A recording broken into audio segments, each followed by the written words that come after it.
Hello and welcome to our 2020 Virtual Candidate Forum on behalf of the Petoskey Regional Chamber of Commerce and the Charlevoix Area Chamber of Commerce. We thank you for tuning in and thank our candidates for participating. I'm Nikki Devitt, President of the Petoskey Regional Chamber of Commerce, and I am joined by Sarah Hagan, President of the Charlevoix Area Chamber of Commerce, in hosting this call. And we want to start by giving a quick introduction for our forum. Our Chamber's Government Relations Committee looks forward to hosting this event every year, and this year, as many of us know, is quite different. We want to give our residents and business owners a chance to hear directly from the candidates on some of the issues facing our area. The questions that we are going to pose this evening have been vetted by our Government Relations Committee and created by our forum moderator, Scott Ledure, Professor of Political Science at North Central Michigan College. So I invite you to sit back and listen to the next candidate forum. So today we have joining us, running for U.S. Congress 1st District, Dana Ferguson and Linda Odell. Candidates, you will be asked questions by our moderator in a rotating order so that you each have an opportunity to answer first. You will each have 90 seconds to answer your question. Sarah will hold up time cards indicating when we are at 30 seconds and at 10 seconds and when your time is over. We will promptly move along when your time is up so that we can keep this concise and make sure that we get all the information out there. We will unmute you when it is your turn to speak, and we ask that you do remain muted when you are not speaking for the courtesy of others. And with that, I would like to turn it over to our moderator, Scott, to begin the forum. Thank you, Nikki. Candidates, thank you for joining us tonight, and I look forward to an interesting evening. We will rotate questions as to who goes first, and we will do it in alphabetical order. So Dana Ferguson will get the first chance to answer question 1, and then Linda, and then with the second question, Linda will get the first chance, and then Dana. So the first question to Dana. There have been divided opinions regarding federal efforts to address the COVID-19 pandemic. With cases again on the rise across the country, what measures would you support in Congress to keep all Americans safe? 90 seconds to Dana. Thank you very much. That's a very prescient question there. I think when it comes to something like this, which really is unprecedented, I think we do have to have strong action at the federal level. By doing that, you can free up states' abilities to address it at the state level. But I think it's important that we have strong leadership at the federal level, making sure all states, rural communities, urban areas have the resources they need to really take care of something. And I realize that this was obviously not planned. It's not something we could have really planned for, been prepared for. But now that we are here, we really should be looking forward. And in the event that something like this does continue or it does come back, I think the federal government really needs to be prepared to do what they have to do to assist states in addressing these at that level. Thank you, Dana. We can be prepared for this. I'm sorry, I think you can hear me. It says I was muted. I apologize. Okay, I believe that we could have been prepared for this, and unfortunately, our CDC was not authorized or funded as it should be when this pandemic took hold on us. And right now, just today, our CDC has been taken out of the ability to receive the news on hospitalization straight to the White House. And I do believe we need to follow science and medicine, and that's the information that we need to receive as citizens and as leaders to make sure they impart to our state and local government. And so I do believe we need strong leadership from Washington. As this pandemic is going to continue for a while, we're going to need to continue to support those who need that support most. And that means individuals and small businesses and local governments and our healthcare workers and our essential workers. And I will work hard in Congress to make sure that we get the support we need to those who need it most. My background in physical and as an advocate is absolutely necessary to make sure we have that happen. Thank you, Linda. The question starts with Linda and then we'll Dana. The COVID-19 pandemic has put millions of Michiganders out of work. How would you balance continuing federal unemployment, which prop up consumer spending in our area, with the employers inability to recruit enough workers? Let's you and then Dana. Absolutely. Jobs are a big issue in the pandemic. Over the country, over 40 million have been lost. And right now, that employment insurance is due at the end of July. The $600 a week will be ending unless we get this new stimulus package passed. We'll continue that employment through the end of the year. And I do believe that we need to pass that. I also believe that I answered the question that sometimes the workers are not feeling compelled to return to work. If we see that, I do believe that all the research has shown that that's necessary for so many families. And I think we need to continue the food stamps also, make sure that our essential workers are getting hazard pay. I I think we're in triage mode right now, and this government has got to keep making sure that they're supporting our state and local governments so that we can move forward. I know that we need to reopen our economy as best we can, but we have to make sure that we do it safely and that we keep our citizens safe. Thank you. Dana, same question, and we'll say I told you if you're just asking, I'll be happy to hear you. Dana. Thank you. And I think it's important that you keep the extra boost into the economy, because if we don't and we go forward as if nothing has happened, I think we're setting ourselves up on the economy, especially the small businesses. That is really unnecessary. We can do this. And I know a lot of people are worried, well, what's the incentive for people to go back if they're going to be making more or as much in unemployment? I have force of America. I want to get back to work, and my wife is one of them. She's a small business owner, and she's itching to get back, and she's finally. I think the thing to remember is we need to have a safe work environment. If we get to the point where we're comfortable with people and social distancing, it is going to be a change, and hopefully it's not the new norm. Hopefully it is just a reality right now. I think we can slowly get back and move in the right direction. But as for the unemployment benefits, I think it is important to keep those in place to keep the economy going, even if it is somewhat artificial at the moment. Thank you, Dana. The third question starts with Dana. One of the main culprits behind Northern Michigan's workforce development crisis is the lack of affordable housing. What measures at the federal level would you support to increase the quantity of affordable housing in our area? Okay, there's a Housing First initiative in place right now, and I think that's a great start. I mean, that's something that we should be building off of. Every community is different, no matter where you go across the first district. Housing may be an issue, but what it looks like is different in Traverse City versus Petoskey versus Ontonagon or Manistee. It's very different. It doesn't change the need for it, though. So I think building off of that program would be a great start, making sure communities have the resources they need to get those houses in place to address the demand. I also think, I take it from an economic standpoint because that's my background, I think we need to be looking at the wages. If we can address the wages that people are earning, that will take less of a burden off of the housing. So if we can work on a wage program where people are making enough to survive, that will help in that regard. But I realize there will always be people that maybe are going to be reliant on that. So in that case, I think we need to build off of the existing program that is in place. And I think that will help solve a lot of the problems. Thank you. Linda. I believe that we do need more good paying jobs, and it needs to be near the good affordable housing and near good public schools.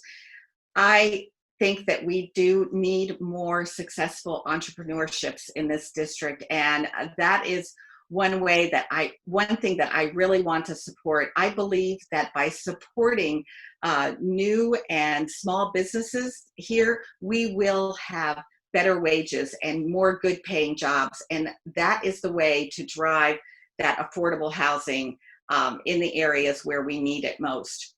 It's hard to start a new business here in this country.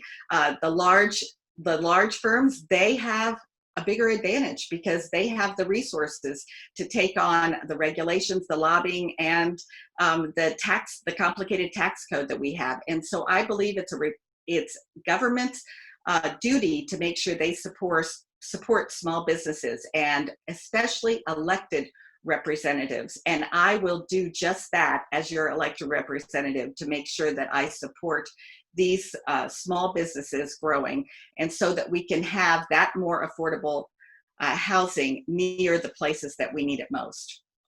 Thank you. The next question starts with Linda. Recently, there have been peaceful protests in Northern Michigan centering on the need for more diversity and inclusion in society. What needs to be done to address these issues, and how will your work in Congress reflect that? Linda. Well, I believe that racial injustice and police brutality must end, and that hate must end. And I'm thankful that these peaceful protests have taken place, and I think that they've awakened our nation to the continuing systemic racism that demands change and demands that the change happens. And I am proud of the bill that passed the House along those lines, but I believe that we as a community and as a district and a state and a country, we need to look at areas where we can make sure that we remove those signs of fear and hate that are oppressive to our Black and brown brothers and sisters. And I would call out things that even are name related. I think that the Washington Redskins making a decision to change their name is a good thing. And I also believe that there are even decisions along those lines right in Petoskey being talked about with the high school. So I think that those are really important conversations that we're having. And I think that we need to be aware and respect those who are out there peacefully protesting for this effort. Thank you, Linda. Dana. Well, first I'll reference you to my website. I've many issues listed, and I have a pretty comprehensive stance on equality and equity. I was proud to march with the protesters in multiple marches in Marquette during the Black Lives Matter protests. To say that this is a problem is an understatement. You know, this is long past due, and I feel like this time is different. And I think if we can work together, we actually can achieve something this time. But I think it does really start with education. In areas that aren't as diverse as other parts of the country, the first district being one of them, I think it does come down to education, and that does start in our schools. So I think we need to be doing more, starting with the youth and educating them. I know my son's school, they do a fantastic job at it. So I think if we can get that started in schools across the country, that's a great start. Aside from that, I think it also does trickle down, starting from the top. I think we need leaders to show what we are talking about. So I think we need more leaders at the elected level to show the country what we are capable of and who we could be. Thank you. The next question starts with Dana. Many families in our area struggle to find affordable and reliable childcare, thus reducing their ability to participate in the workforce. What can the federal government do to improve affordable childcare availability in our area and around the country? I address this issue by addressing the economy. My background is in economics, so I take everything from an economic standpoint, and I like to address the cause of the problem, not just the symptom of it. We need to be able to attract people here. It's one thing to have a job in an area, but if you can attract talent and they have family, yet no affordable housing or no childcare, that is a drawback. So we need to diversify our economies, and really small businesses are the core of that, especially here in rural districts like the first. So I want to modernize and update the infrastructure across our district, obviously because this is where I'm from, but other rural districts across the country, because we are lagging behind. If we can update and modernize our infrastructure, we can become competitive, because the economy of tomorrow is not the economy of today or yesterday. A modern economy is going to center around small businesses, small communities, and a globalized economy. But to do that, we have to have the tools, the resources in place to be competitive. And right now, we're behind. So modernizing our infrastructure, becoming competitive, retaining talent, and drawing in talent is the key. But to do that, we need the resources in place. So big jump on infrastructure is the key to it. Thank you, Dana. Linda. This is a great question. And one of the things that a representative does for their district is to request a committee to sit on in the House. And there is a committee, small business, and under that there is a subcommittee that's titled Rural Development, Agriculture, Trade, and Entrepreneurship. And this is one of the issues that they have been dealing with for at least a year, and they're talking about childcare in rural areas. And it is a difficult, I've read up on it, and it is a difficult issue right now. Not only people being able to afford it, but also having enough providers out there that are able to have the children, have enough children there taken care of. So I would say that I believe that serving on a committee like that is one thing that would definitely help this district in so many ways, not just with childcare. But that being said, I do favor that we have a program where we offer childcare, just like Head Start and pre-K offerings that we can do through the federal government. I believe that childcare should fall under that too. So I will love to see and be active in this in Congress, and I'm glad that we already have a committee there that has it on their agenda. Thank you, Linda. The next question starts with Linda.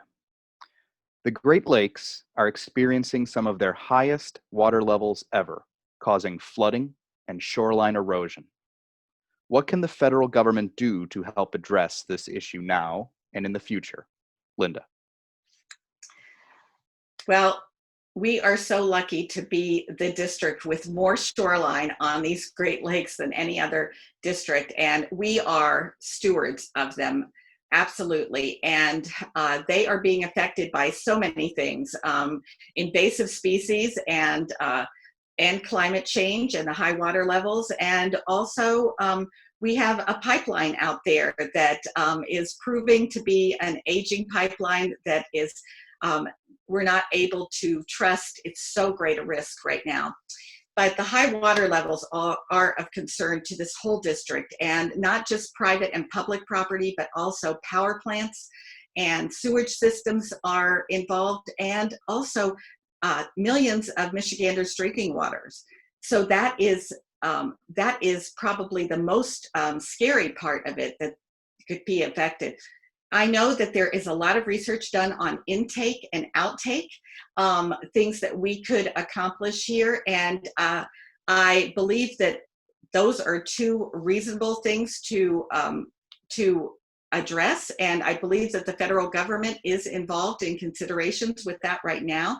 But also I know that they've talked about ice dams and removing those also. So those are the issues that I have heard being considered by scientists that I favor making sure that we protect this district. Thank you, Linda. Well, I think the first thing we make sure the Great Lakes Restoration Initiative is fully funded, and that would probably be increasing the amount that's already, with these rising levels and fluctuating levels. And I know there's some debate. People want to say, well, they've been high before, but the fluctuations are there. It's hard to ignore. And with the rising levels, shoreline erosion, there is going to be a lot of damage. And I think we need to do a lot of research and find out ways we can go forward and address this. We're going to be playing from behind, unfortunately, but we have to try to stay on. The other thing is we have to look at positiveness, and climate change is largely responsible for this, even given the fluctuations that I'm a strong environmental guy. I fully believe in climate change. I think we need to start acting now. So I think we need to be looking at reducing our carbon footprint and doing everything we can to reduce and kind of roll back what the damage that we have done. Again, I would say that things are kind of like, we're going to be able to stop it. Don't believe we will. But right now it's mitigation and try to plan for the future. Yeah. Cities, counties, states, and schools have dealt with a massive loss of tax revenue as a result of the COVID-19 pandemic. What is the government's role in this at these different levels? Yeah, I believe everyone does have to step in. I'm going to be releasing a reform policy here in the next week, and that will address that very issue. We can shore up instances like this and others, and address many other problems that we're facing in this country. Aside from that, I think areas like ours, like the first district, rural, these are the ones that are getting hit the hardest because of our and then I go my policy and diversifying the economy. So I think taking those two things in mind, we can at least mitigate the damage. Something like this, you're never going to be able to really stop it. But the goal should be to just limit the damage, like as with anything, a natural disaster or anything. So I think really diversifying the economy, we're going to be able to help these municipalities and districts that are struggling a little more than others. Thank you, Dana. Yes, well, I think the most important thing is we've got to get this bill that's held up right now and is not getting through the Senate. We've got to get that. That will move local governments. But here in this district, I've spoken to a number of county commissioners, and we have so many parts of our district not getting a lot of tax values and suffering. And in big urban areas, the property taxes are coming in, and they're not doing as poorly. So I do believe that we need to look at it proportionally too, and who needs the most revenue. But I'm worried also that I see so many school districts that are cutting back on their budgets, and that's a very difficult thing to deal with right now in the midst of the pandemic and trying to figure out whether we're going to be remotely learning or learning in our school buildings. So I absolutely believe that the federal government is going to have to continue stimulus support. And this is just what we have to do in a pandemic situation. Thank you. This will be the last question, and we will start with Linda and then move to Dana. In your opinion, what off-the-radar issue has not gotten enough attention in this election? Linda.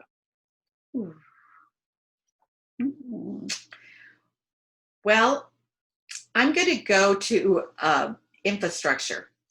And I'm going to talk, even though we've talked about this in this district for years, I believe that right now it's not getting quite as much attention as our health care and our jobs and our economy. And I want to talk about it because I believe that it is more important than ever, especially in this district with the lack of broadband and fiber optics. And we are seeing that so much with just working from home and educating our children and telemedicine, and also just communicating with others. So I believe this is extremely important. And I want to mention another committee in the House of Representatives that does handle things like this. It would be great for a representative to sit on. And that's the Communications and Technology Committee, because they do deal with the lack of cell phone towers and dead zones and the things that we may really need with that. But I also want to talk about institutional infrastructure, and this is really important right now. Our post office is under attack, and this is a wonderful feature of American life that we must protect, especially now in an election that's vote by mail.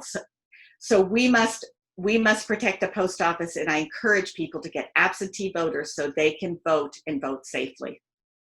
Thank you, Linda. Dana. Well, I'm going to say I'm glad Linda went first on that one because that was a good question. There's so many to choose from. I'm going to bust out the nerd cat for a little bit and talk about monetary reform, just because, nobody's talking about it because it's really not that sexy. But it is something in my eyes that can address so many of the problems that we're facing today, whether it's healthcare, infrastructure needs, which is key to us going forward, addressing climate change, debt. There are so many issues, and nobody really wants to touch this. Really, no one's really addressed it in the last 8 years, and it had a hard time, but I'm going to tackle that. Addressing monetary reform, like I said, it touches on all of those, but it also makes them possible. It allows us to accomplish so much more as a country without increasing taxes, without going further into debt. It spurs diversity in our economy. It spurs growth. We have more investment. We are going to be far better off by moving to a new system, a system that we haven't really tried before, but really it's time that we do it. So anyone that doesn't really know a lot about monetary reform, I suggest you look into it, or you can go to my website, takeithomemi.com, and that'll be up in a couple of days, and you can find out some more. Thank you so much. Thank you, both of the candidates, for your thoughtful answers to the questions. And now I will turn it back over to Nikki Devitt. There we go. Thank you very much, Dana and Linda. That concludes our forum for the candidates for the United States Representative in Congress for the 1st District, the Petoskey Regional and the Charlevoix Area Chambers. Thank you very much for participating. And we thank all that have watched this as well. Special thank you to our moderator, Scott Ledour, North Central Michigan College, and to our candidates for participating. Please remember, the primary election is August 4th, and we encourage you to get out and vote in any way that you can. Thank you both, Dana and Linda, and we will get this out there for the community to see. Thank you. Thank you so much. Thank you. Best of luck. Thank you.